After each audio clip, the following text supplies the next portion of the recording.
Dr. James Mitchell had always believed that first contact would happen in a laboratory, a government facility, or perhaps during some grand space mission. He never imagined it would occur in his backyard while he was grilling burgers on a quiet Tuesday evening.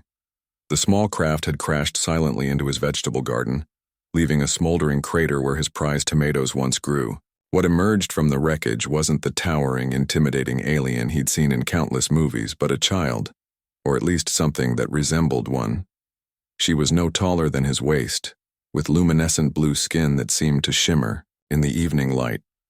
Her large dark eyes held an intelligence that was both ancient and innocent, and when she looked at him, James felt his heart skip a beat. The little being was injured, a strange silvery substance seeping from a gash on her arm. Without hesitation, James scooped her up, his medical training overriding any fear or uncertainty. "Easy there, sweetheart," he whispered, carrying her into his house. "Let's get you fixed up." Over the next 3 days, James discovered that caring for an alien child wasn't much different from caring for a human one. He'd started calling her Luna because of her silvery glow, was curious about everything. She followed him around, his modest home, examining his books with fascination, watching him cook with intense concentration, and somehow managing to communicate basic needs through gestures and expressions. Luna seemed particularly drawn to his collection of nature documentaries. She would sit cross-legged on his couch, eyes wide with wonder as she watched elephants migrate across African plains or whales singing in the deep ocean. When she saw images of human families, she would point at the screen, then at herself with what James interpreted as longing. On the morning of the 4th day, James was teaching Luna how to fold paper airplanes when 3 sharp knocks echoed through his front door. He froze, Luna instinctively moving behind him, her small hand gripping his shirt. James opened the door to find 2 beings that were clearly Luna's species, but adult. They stood nearly 7 feet tall, their blue skin darker and more iridescent than Luna's. Both wore form-fitting suits that seemed to be made of the same silvery material as Luna's blood, and their expressions were unreadable. "Dr. Mitchell," the taller one spoke, her voice melodious but carrying an undercurrent of authority. "I am Commander Zara of the Celestial Guard. This is Navigator Kess. We have come for the child." James felt Luna's grip tighten on his shirt. "She's hurt," he said, surprised by the protective edge in his own voice. "She crashed, and I've been—" "We are aware," Kess interrupted, her tone softer than her companion's. "Our sensors detected the pod's emergency landing. We have been tracking her location." 3 days, James said, not moving from the doorway. "You took 3 days to come for her." Commander Zara's expression shifted slightly, something that might have been embarrassment crossing her features. "The child, her name is Lyra. She is difficult." This was not her first unauthorized departure. Behind him, Luna, Lyra, made a sound that was unmistakably a giggle. James couldn't help but smile. "She's just curious," he said.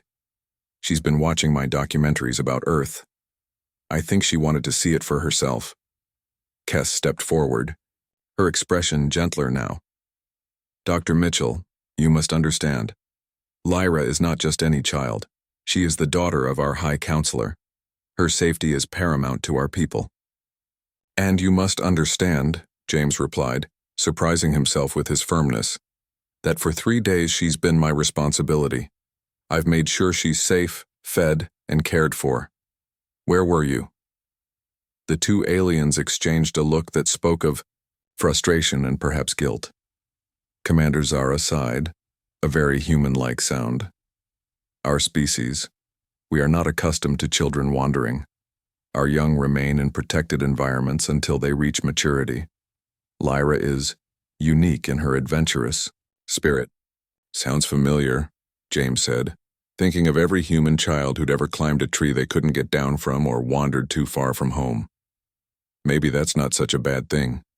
Lyra suddenly darted around James's legs and ran to Kess, chattering in a musical language that sounded like wind chimes in a gentle breeze.